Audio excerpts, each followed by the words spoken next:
Bismillahirrahmanirrahim. Alhamdulillahilladzi waffaqa man yasha'u min 'ibadihi li ada'i afdhalil ta'ati wa hisabi ahmadis na'adas. Asyhadu an la ilaha illallah wahdahu la syarika lah al-muqtassidu bi jami'il amal. Wa asyhadu anna sayyidana wa nabiyyana Muhammadan abduhu wa rasuluhu afdhalul akhlas. Sallallahu wasallam alaihi wa ala alihi wa ashabihi al-ajmain. Salatu wassalamu ala imaini madamati wa salawat wa inna ashabul hadis kitabullah wa khairul hadi hadi Muhammadin sallallahu alaihi wasallam wa sharrul umuri muhdatsatuha wa kullu muhdatsatin bid'ah wa kullu bid'atin dhalalah wa kullu dhalalatin finnar. Subhanallahul azim wa sallallahu rasulul karim wa nahnu ala dhalika minasyahidin wa syakirin walhamdulillahi rabbil alamin. Hadratul mukarramin, para sahabat yang kami hormati, pengurus DKM Masjid Nurul Hidayah, Bapak Ibu saudara seluruh pengurus dan jajarannya, Bapak-bapak dan ibu-ibu kaum muslimin dan muslimat yang insyaallah mudah-mudahan di pagi hari ini senantiasa di dalam bimbingan dan rahmat dari Allah Subhanahu wa taala. Amin. Puji dan syukur marilah sama-sama kita panjatkan kehadirat Allah Subhanahu wa taala yang telah melimpahkan kepada kita dengan berbagai nikmatnya, sehingga alhamdulillah pagi hari ini kita bisa bersama-sama untuk berkumpul, untuk bermuajalah dalam rangka melaksanakan kewajiban sholat subuh berjamaah tentunya mudah-mudahan segala amal ibadah kita pagi hari ini akan menjadi amal soleh kita dan akan diterima oleh Allah Subhanahu wa taala. Amin.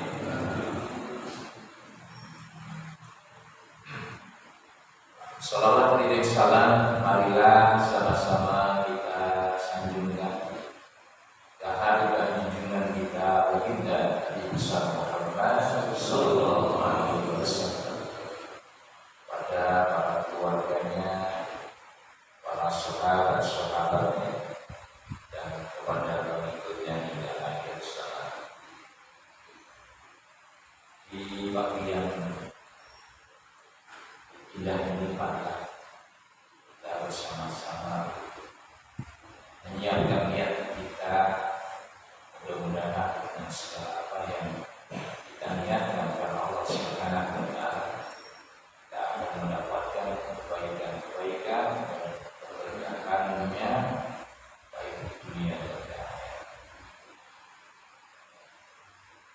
Nah, di pagi hari ini insyaallah yang akan kita kaji tentang babu i'anatul rafiq, menjelaskan tentang tolong atau menolong kepada kita, pada saudara kita dengan sesuatu yang bisa kita berikan.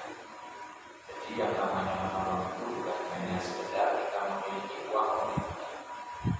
Ketika ada orang yang kemudian mereka berjualan, ya, lalu kita membeli itu juga menolong. Ketika ada seseorang yang mengalami kesulitan untuk memecahkan suatu masalah, lalu kemudian kita hadir ikut membantu dalam pemikiran juga menolong. Ada saudara kita yang membutuhkan kebutuhan di dalam keseharian, lalu sebagian kita berikan itu juga merupakan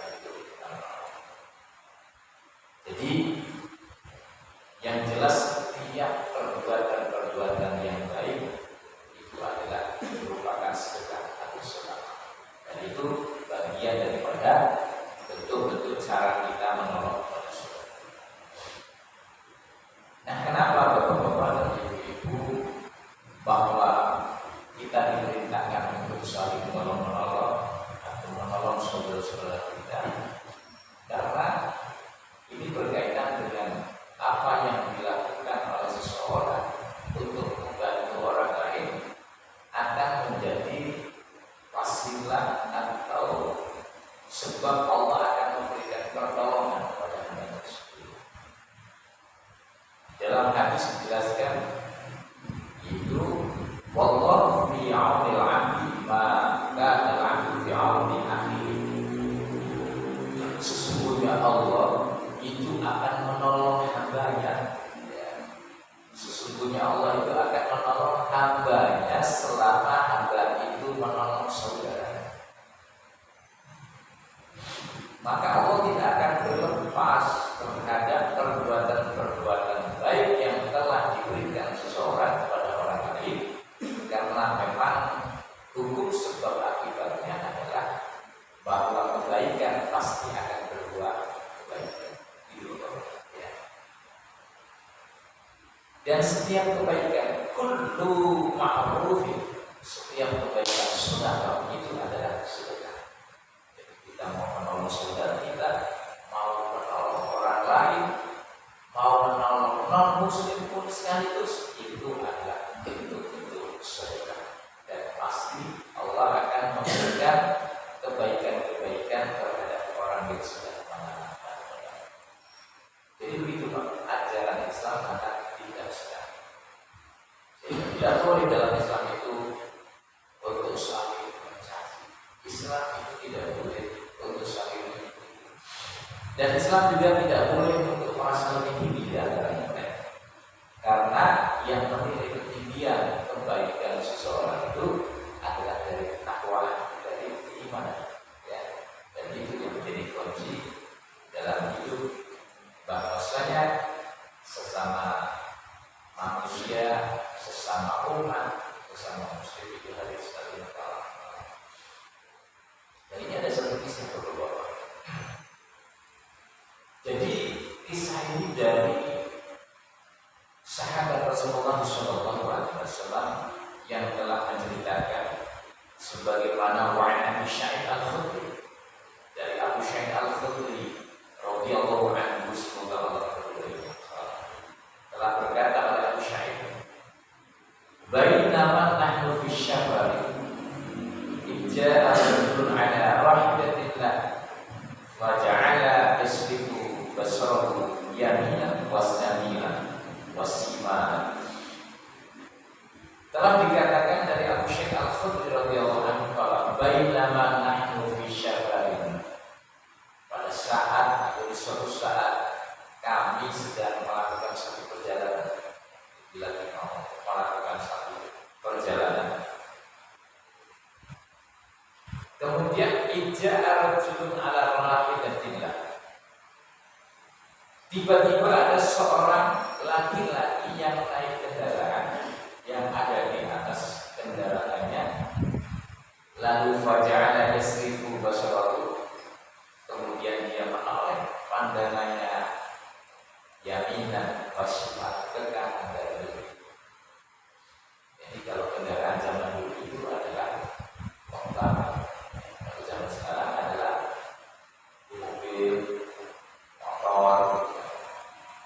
Pakai mobil kalau menoleh kanan kiri juga nggak bakalan kelihatan, karena mobilnya nggak ada hitam. Nah, ini kemudian terlihat oleh Nabi bahwa orang tersebut menoleh ke kanan dan ke kiri. Nah, kemudian Nabi mengatakan, faqala Rasulullah sallallahu alaihi wasallam, ini Rasul ini. Apa yang dikatakan Nabi? Maka ma'ahu fadlu zahri fal ya'dil bihi ala man la zahra. Jadi mangkana barang siapa yang memiliki, ya, mangkana ma'ahu fadlu zahri, barang siapa yang memiliki kendaraan yang lebih, ya, fasilitas yang lebih. Ini kan banyak orang yang punya fasilitas lebih, dan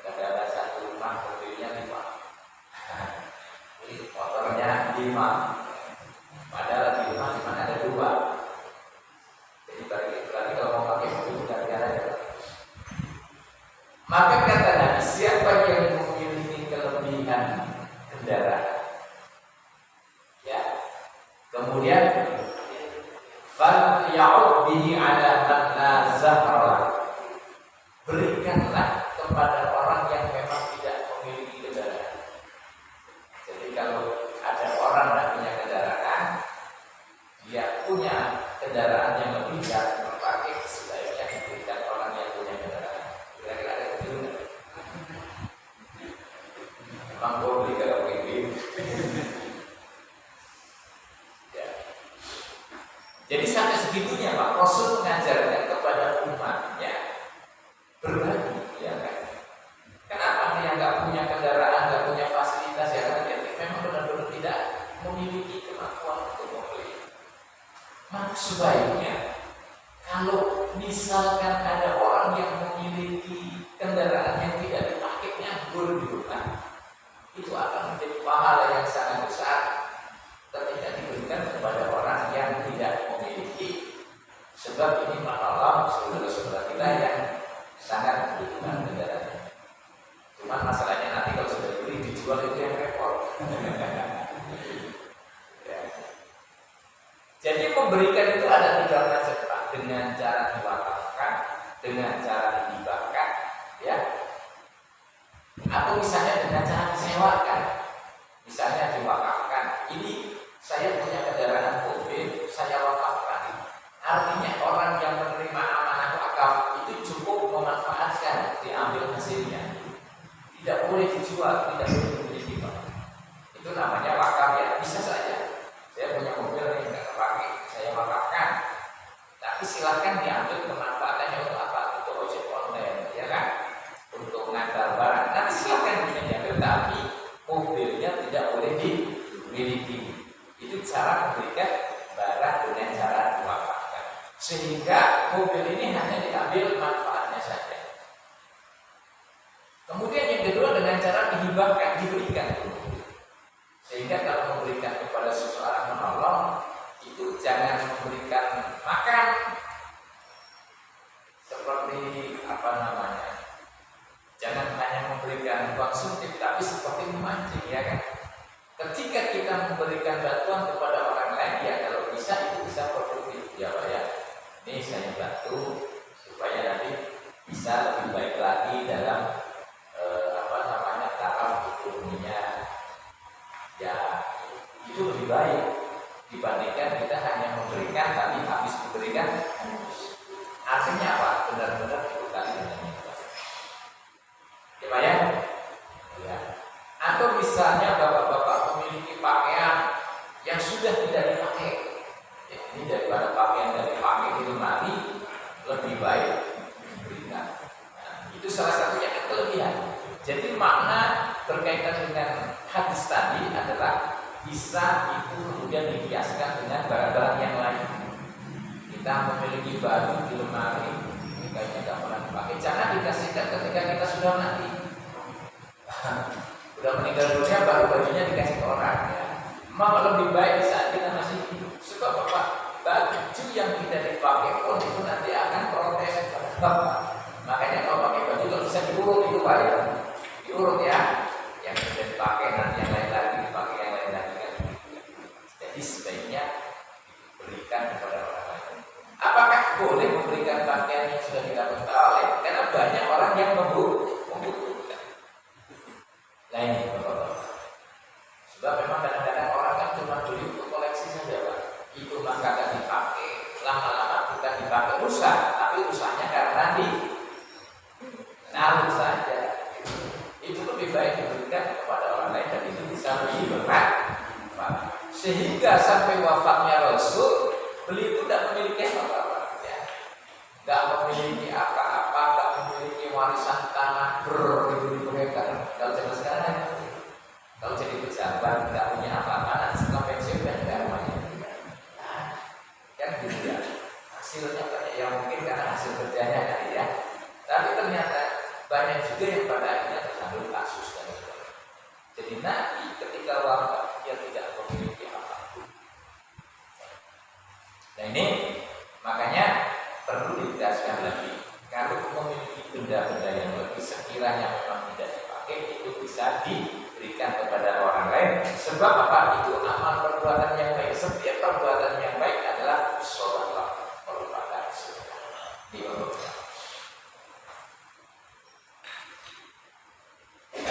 Kemudian wa man kana lahu fadlu zadin falya'ud bihi 'ala man la zada. Maka barang siapa yang memiliki kelebihan bekal, ya, falya'ud bihi 'ala man la zada, maka berikanlah orang yang tidak memiliki bekal. Ini sama saja maknanya adalah ketika kita ingin melakukan satu perjalanan yang jauh, kemudian bersama teman-teman kita, ada yang teman kita di jalan tidak makan, ya kan? Kita punya uang saku yang lebih, diajak tuh makan. Teman kita yang tidak punya uang, jangan kita makan enak-enak, ya ngomong aja. Dia mau kita malu, gitu kan? Ya, kita ajak makan, bang, sudah makan belum makan? Kita ajak ngomong. Jadi begitu Pak, itu namanya berbagi, memberikan sesuatu yang tidak berikan. Dan setiap kebaikan yang Bapak tanamkan, walaupun kecil, itu akan diberikan balasan oleh Allah Subhanahu wa Ta'ala. Walaupun hanya sebatang rokok, gambarannya kan gitu ya, itu adalah sebuah kebaikan yang akan mendapatkan pahala sisi Allah Subhanahu wa Ta'ala. Ini menjelaskan kepada kita Bapak bahwasanya sebenarnya sesuatu yang kita miliki itu supaya bisa memberikan manfaat, maka sebaiknya apa yang ada itu bisa kita sedekahkan kepada orang lain. Nah, kemudian Rasulullah SAW dengan demikian fadzakara min asnafil mali ma dzakarahu hatta ra'ayna annahu la haqqa li ahadin minna fi fadlihi. Maka kemudian setelah disebutkan dengan berbagai macam-macam yang namanya harta, ma dzakarahu sebagaimana yang telah tersebut tadi, sehingga saya sadar kata Abu Sa'id Al-Khudri, annahu la haqqa li ahadin minna fi fadli, jangan sampai kita memiliki sesuatu yang lebih tetapi itu tidak bermanfaat. Maka sesuatu yang lebih itu sebaiknya bisa kita manfaatkan dan kita berikan kepada orang lain. Kan banyak itu Pak, ya, orang punya motornya kan gak dipakai, itu makan dulu, sekurangnya pada contoh. Padahal kalau diberikan kepada orang lain bisa untuk dimanfaatkan. Punya sepeda hanya untuk koleksi saja, digantung, ya kan? Wah, ini kenangan saya dari padahal kalau diberikan kepada orang itu lebih bermanfaat. Tuh ya, Bapak. Karena memang naluri manusia kan seperti itu. Walaupun barang udah gak dipakai mau dikasih ke orang, kayaknya saya padahal udah bodoh gitu kan. Tapi di sisi lain orang bisa memanfaatkan benda-benda ini. Karena itu kan berkaitan dengan urusan keikhlasan.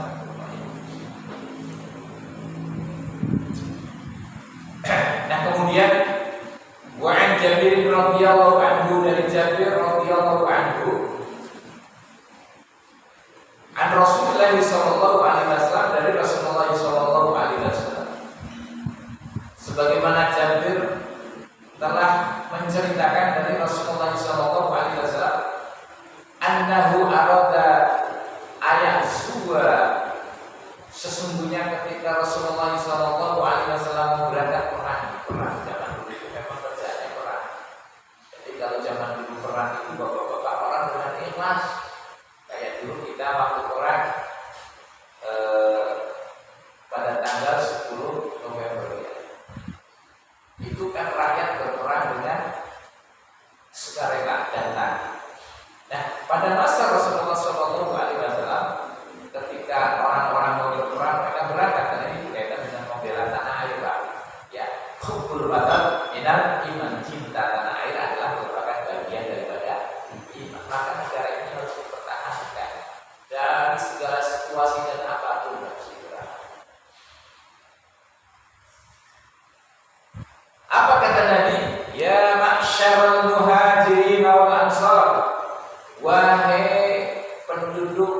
Madinah. Jadi wahai penduduk Madinah, wahai orang-orang yang hadir. Jadi al-muhajirin itu orang Makkah yang hijrah ke Madinah. Kemudian wal ansor, wahai para penduduk Ansor, ini orang asli Madinah. Nabi menegaskan inna min ikhwanikum qauman laisa lahum malun wala ashiratun. Sesungguhnya di antara teman-teman kamu nih, di antara saudara-saudara kamu ini ada satu kauman laisa lahum malun wala ashiratun. Ada satu kaum, ada satu kelompok yang dia tidak punya harta, dia tidak punya keluarga. Orang kalau tidak punya harta, tidak punya keluarga, namanya apa? Sebatang kara, bukan sebatang rokok. Sebatang kara. Jadi orang yang tidak punya keluarga, orang yang tidak punya harta, namanya sebatang kara. Siapa lagi dia mau hidup? Kan banyak Pak orang hidup sebatang kara. Itu kemarin saya lihat di TikTok. Ada seorang penyanyi, pembaca berita dulu Pak, dari televisi ya. Dia sakit dalam keadaan sakit, ya. Siapa namanya? Udah tua, nggak ada yang ngurus Pak, seperti itu. Jadi penting kita membangun keluarga itu penting Pak, ya. Jadi kalau misalnya kita punya keluarga, yang namanya anak sangat penting sekali. Sebab Bapak anak itu nanti yang akan meneruskan generasi kita. Sehingga kata Nabi bahasanya kalau berkeluarga itu sebaiknya supaya punya anak yang banyak, berlomba-lomba punya anak yang banyak. Cuma kalau terlalu banyak anak ya, dalam faktanya Pak ya, itu kayak di India, itu penduduknya hampir 1,4 M. Makanya di sana itu kalau saya melihat itu, ya luar biasa. Di Indonesia itu 250 juta, di Cina itu 1 miliar. Di Indonesia itu kenapa 250 juta? Karena dibatasi. Kalau orang yang PNS nggak boleh anak lebih dari 2. Sekarang PNS nggak PNS punya anak takut kalau lebih dari 2 ya. Rata-rata punya anak 2, 3 maksimal kata sekarang. Ya kan? Bapak berapa ukurannya? 3. Ya. Kalau 3 nanti sudah nikah punya anak kan? 3 9 cucunya banyak.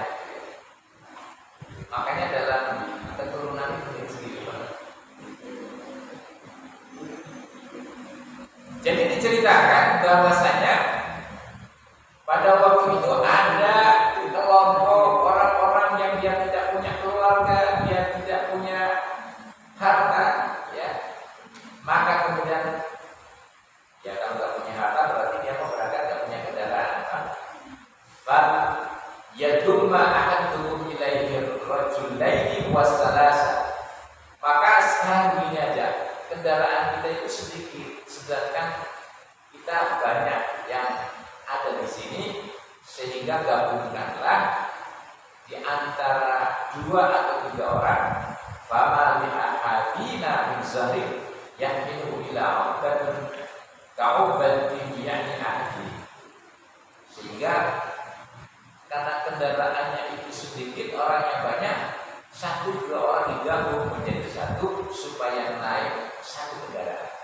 Jadi gambarannya kalau kita mau berangkat kemana-mana, ada tetangga kita mau kondangan ini, ya sementara yang punya mobil hanya beberapa orang, itu digabungkan yuk satu mobil gitu kan, satu mobil dan sebagainya. Intinya apa? Supaya bisa berangkat bersama-sama. Nah, itu adalah tentang bagaimana bentuk kepedulian kita kepada orang lain. Nah, ini terjadi ketika Rasulullah SAW mau melaksanakan satu peperangan. Famalil ahadina min zahrin yahmiluhu ila ubatin ka'ubatin yani ahadi.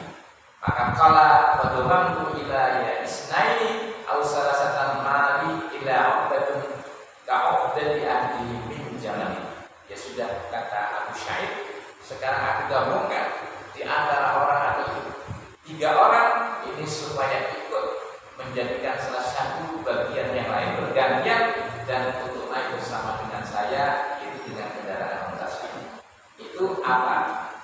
Artinya Abu Syekh mengatakan bahwasanya ada orang-orang yang kemudian dia tidak memiliki kendaraan bisa ikut.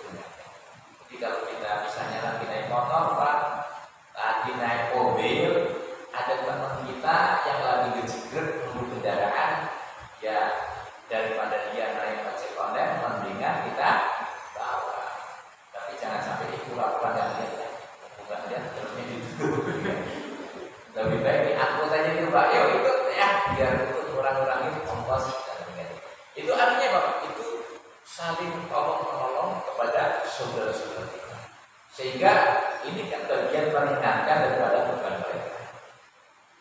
Nah itu Bapak-bapak berkaitan dengan masalah bagaimana bahwasanya agar kita supaya memiliki kepedulian dengan teman-teman kita, dengan saudara-saudara kita yang mereka membutuhkan. Ya kalau misalnya ada di antara kita atau bapak-bapak punya TV, satu rumah kadang-kadang TV-nya kan tidak satu, Pak. Itu ternyata ada satu TV yang sudah tidak dipakai, ya. Udah ada tetangga atau saudara yang nggak punya diberikan biar dia bisa nonton. Tapi rasa-rasanya sekarang sudah nggak ada orang yang punya TV, ya. Bapak punya HP, ada teman yang nggak punya HP bisa diberikan HP.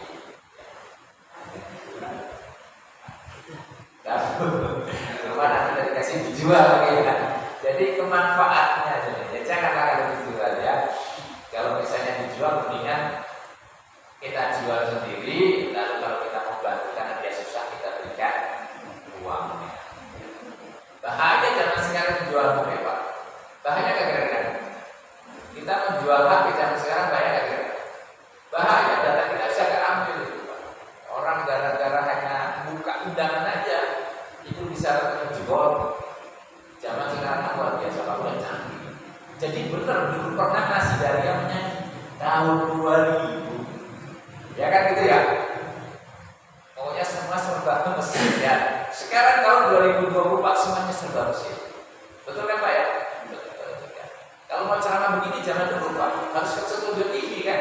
Zaman sekarang pakai YouTube bisa. Apapun bisa YouTube. Ibu-ibu mau bikin TV bisa sambil main TikTok. Nah, itu zaman modern.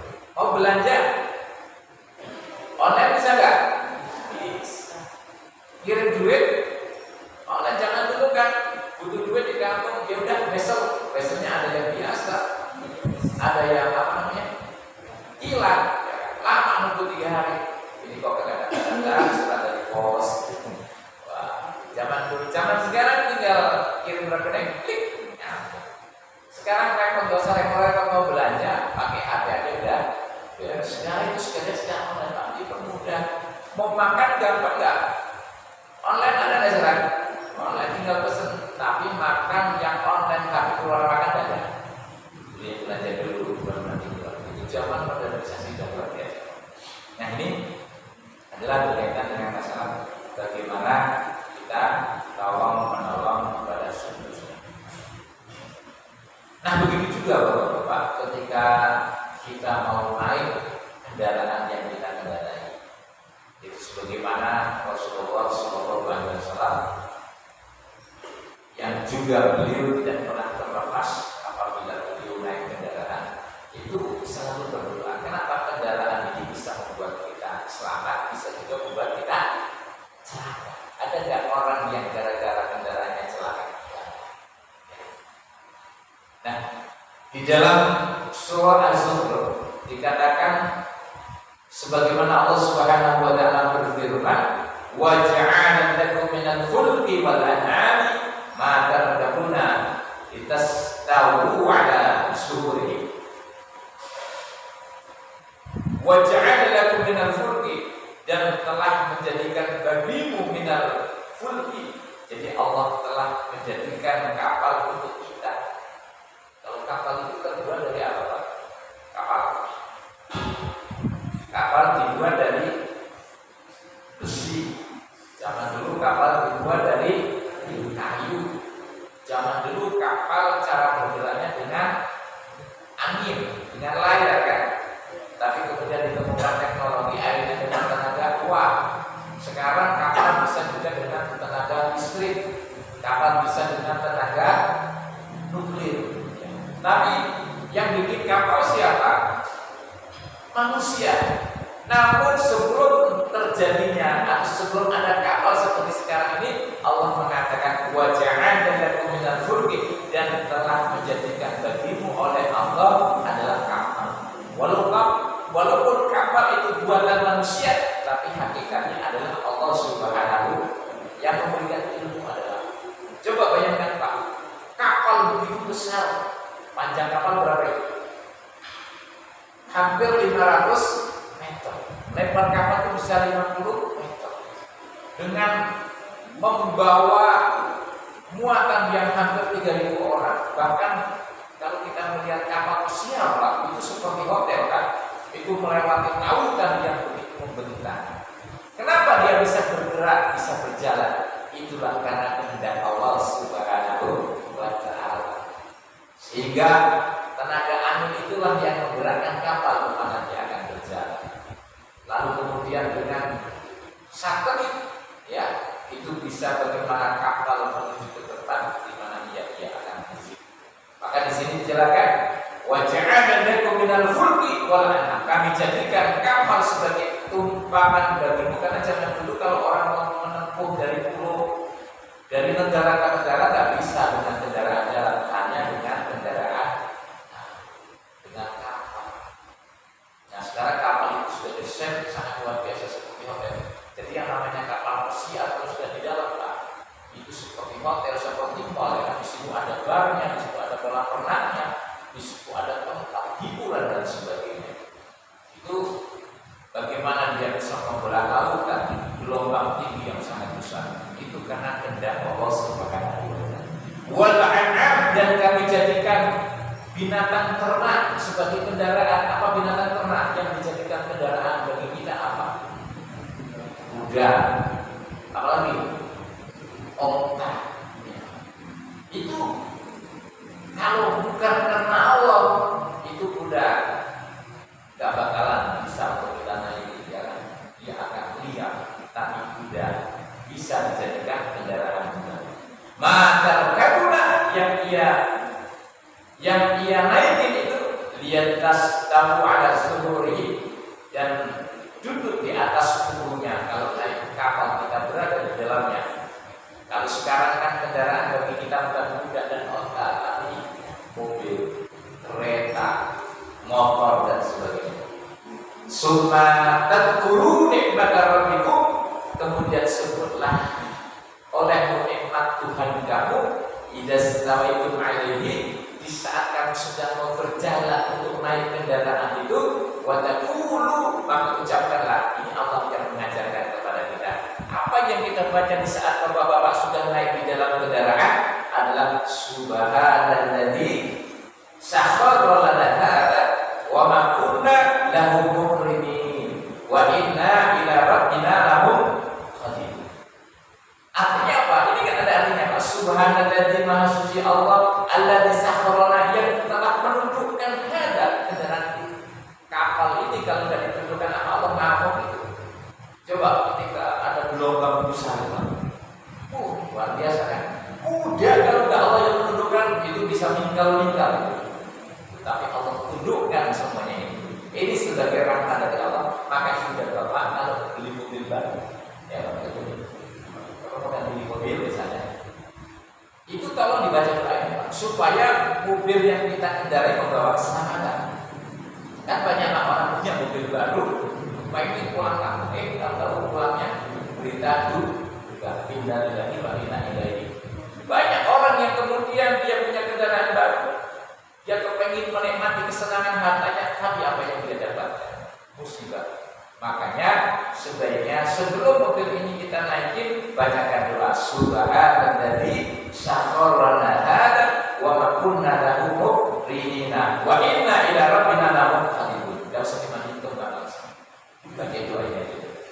Ya, baca doa ini, insyaallah mobil akan membawa keselamatan kepada kita semua.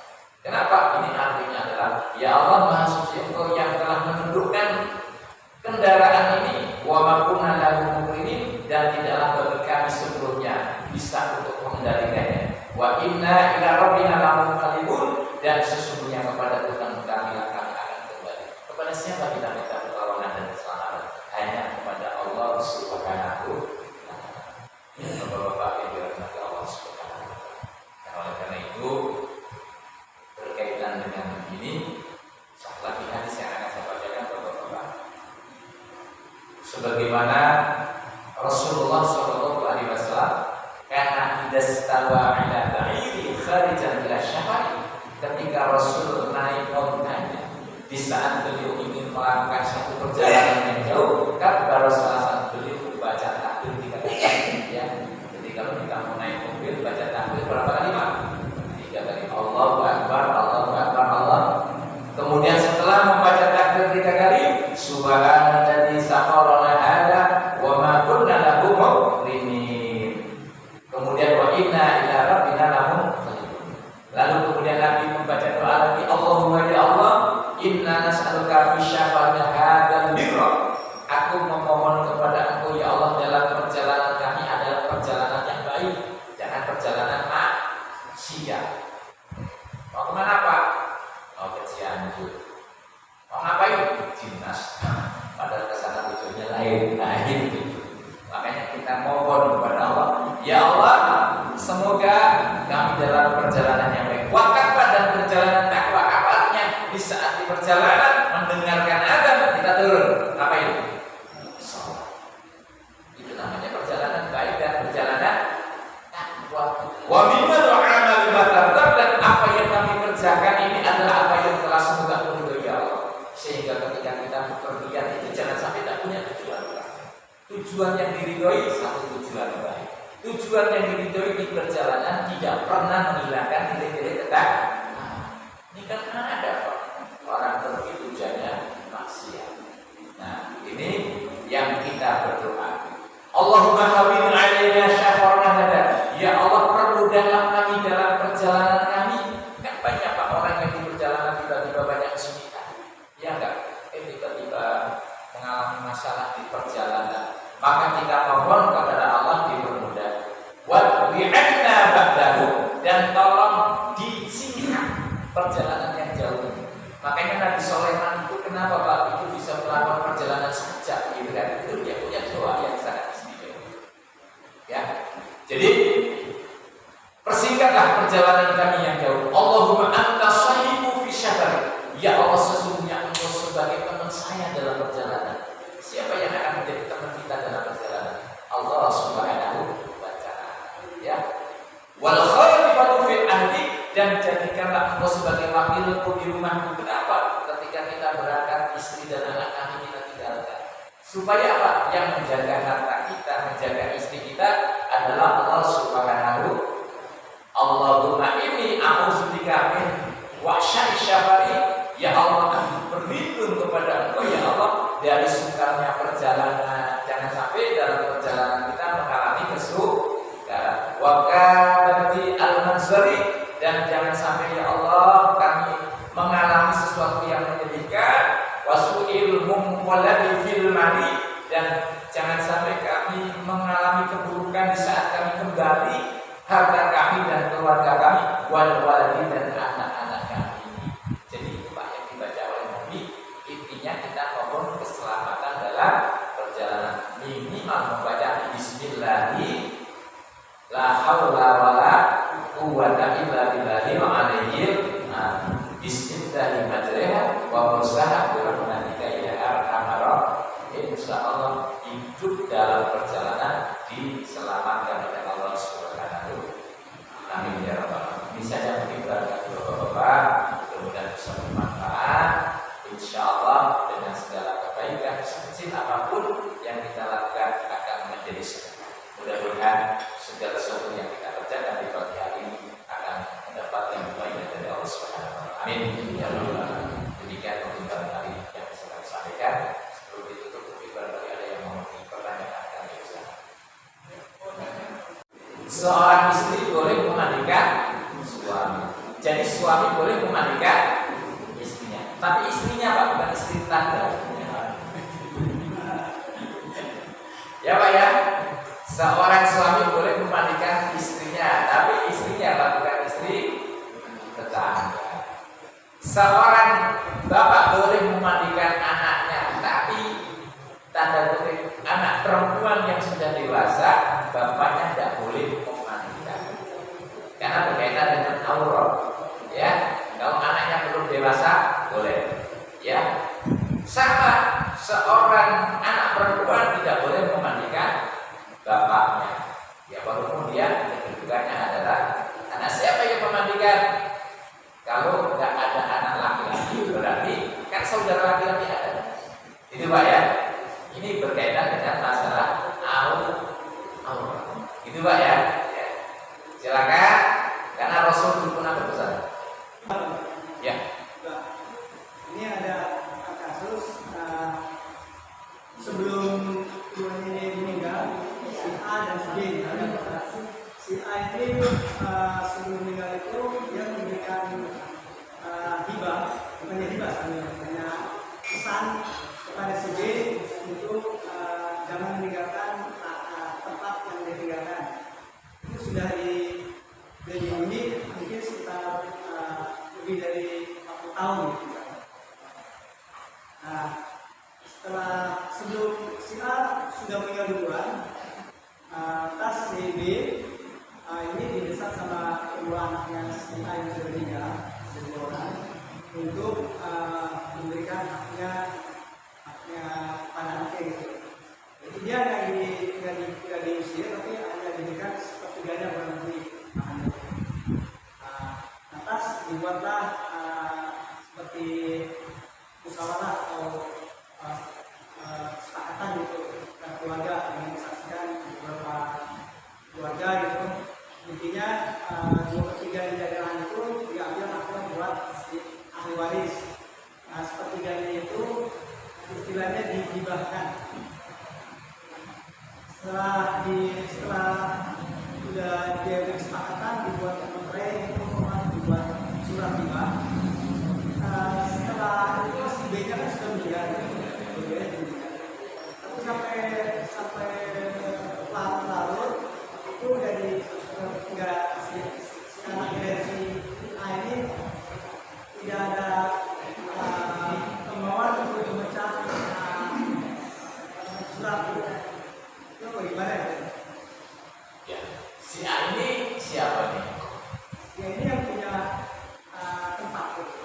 Menghibahkan kepada dulu waktu sebelum meninggal itu dia bukan menghibahkan, hanya memberi pesan untuk di tempat itu tapi jangan keluar dari tempat ini.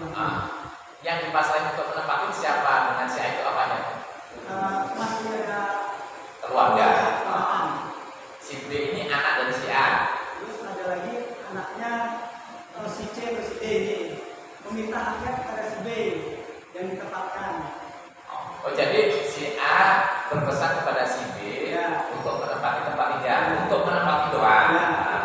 Tapi si anak dari si A ini memberikan hibah karena memang diingat pesannya ayahnya itu tidak boleh keluar dari tempat ini. Jadi dia diminta hanya 2/3-nya. Oh ya. Jadi begitu ya. Kalau kita sebagai orang tua, ya, maka yang perlu diperhatikan dulu adalah anak-anaknya. Pernah suatu ketika Rasulullah itu ada seorang sahabat datang kepada Nabi, ya Rasul, tolong aku minta aku jadi saksi. Kenapa? Saya akan memberikan hibah kepada anak saya dengan barang segar. Kemudian kamu punya anak yang lain enggak? Terus anak yang lain dikasih enggak? Saya enggak mau. Itu banyak. Jadi kita kalau punya anak, jangankan ke orang lain Pak ya, anak dengan anak yang satu dikasih, satu enggak dikasih, boleh enggak? Enggak boleh. Rasul enggak mau menjadi saksi pada orang. Nah, sama. Ketika kita memiliki harta, harus melihat kepada keturunannya dulu. Terus ketika tadi berpesan kepada saudaranya untuk menempati, itu kan sifatnya hanya untuk menempati kan, berarti dia tidak menghibahkan. Kalaupun menghibahkan, kalau dia masih punya keturunan, jangan semuanya dihibahkan. Sehingga dengan pola seperti tadi itu sebenarnya bagus, ada ya kan ya, walaupun dia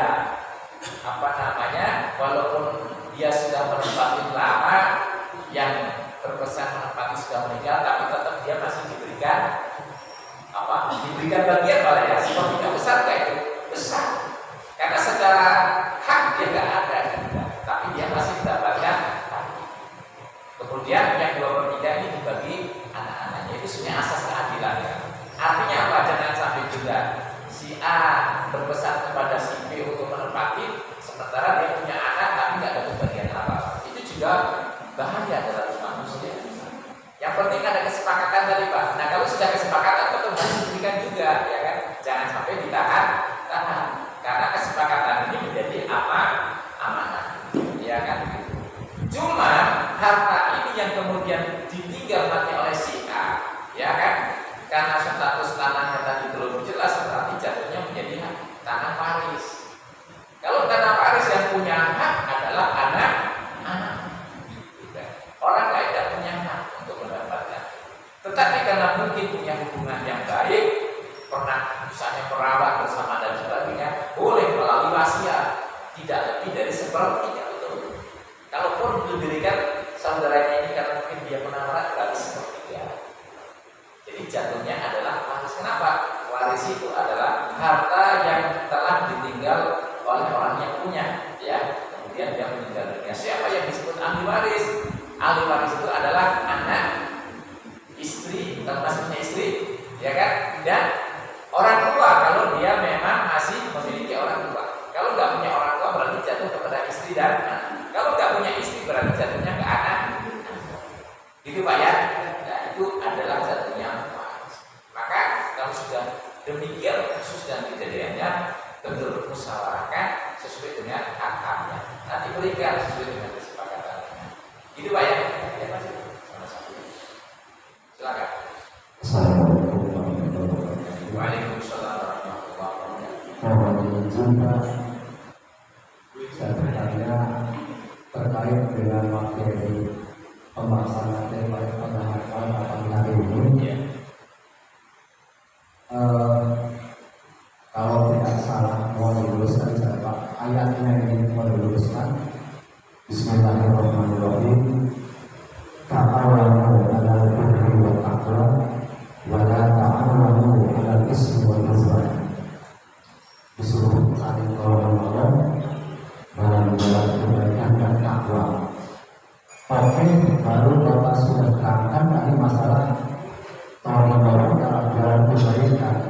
Sudah Bapak contohkan juga seperti ngasih rokok itu dan sebagainya Pak. Jalan tolong-menolong dalam jalan kebaikan. Mohon contoh Pak, kalau tolong-menolong dalam urusan takwa, ketakwaan. Terima kasih penjelasannya. Wassalamualaikum warahmatullahi wabarakatuh. Yang ditanyakan? Jadi minta contoh dalam tolong-menolong dalam jalan takwa Pak. Oh iya. Kalau kebaikan tadi Bapak sudah contohkan ada. Baik. Lagi rokok, kopi, Ya. bisa ke teman-teman yang membutuhkan.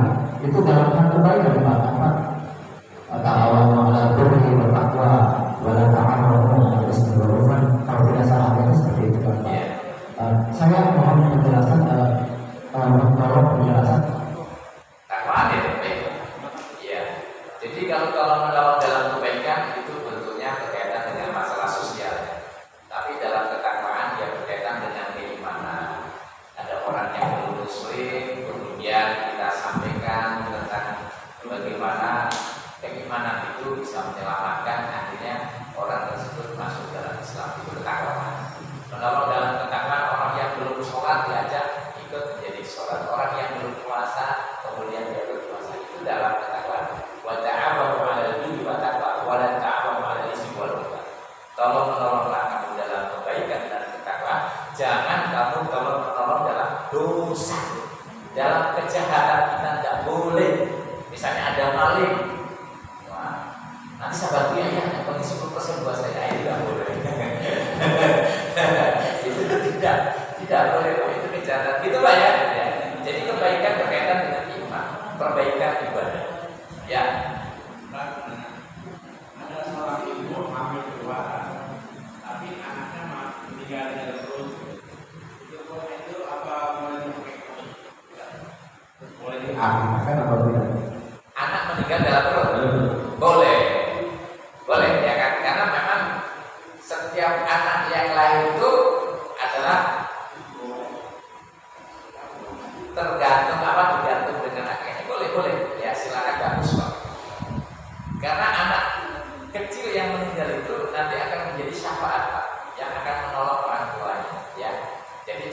bedanya dia meninggalnya masih dalam perut ya kan, belum lahir di dunia.